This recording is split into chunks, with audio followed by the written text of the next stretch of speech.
53-годишниот Ацо Петровски веќе 10 години живее со мултипла склероза. Невролошкото заболување кое предизвикува воспаление и дегенерација на нервите, вели му ги отежнува секојдневните активности.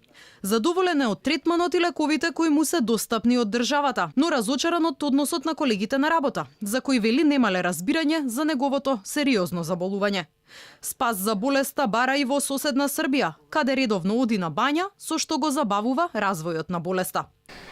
Симптомите беа првично, го изгуби видот, нарушено одење, рамнотежа, ракопис, двојни слики. Меѓутоа, ако ќе те видат дека си подвижен, дека се движи, дека функционираш, никој не ти верува едноставно дека ти боледуваш од таа неизлечива болест. На клиниката за неврологија се лекуваат близу 1000 пациенти со мултипла склероза. Половина од нив се на редовна терапија со современи лекови. Оние кај кои болеста прогресирала до степен во кој не е можно понатамошно лекување, биле исклучувани од терапијата, велат лекарите. Мал број од нив се што се ново диагностицирани и уште не се поставени на терапија. Меѓутоа останатиот број се пациенти кои заради влошување на болеста скоро за неспособност ИДС поминал 6,5.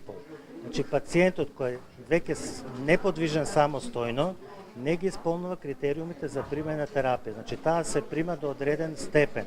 Барбов вели дека голем е процентот на пациенти кои не ја земаат терапијата редовно. Дури 8,5% од болните лековите ги пиеле со прекини, што според него дополнително влијае за брз прогрес на болеста. Од здруженијата пак апелираат пациентите да добиваат навремена диагностика и бараат поголема достапност на иновативните лекови. Во земјава има близу 1500 пациенти со мултипла склероза. Болеста најчесто се диагностицира на возраст помеѓу 25 и 30 години, а според податоците двојно повеќе ги напаѓа жените.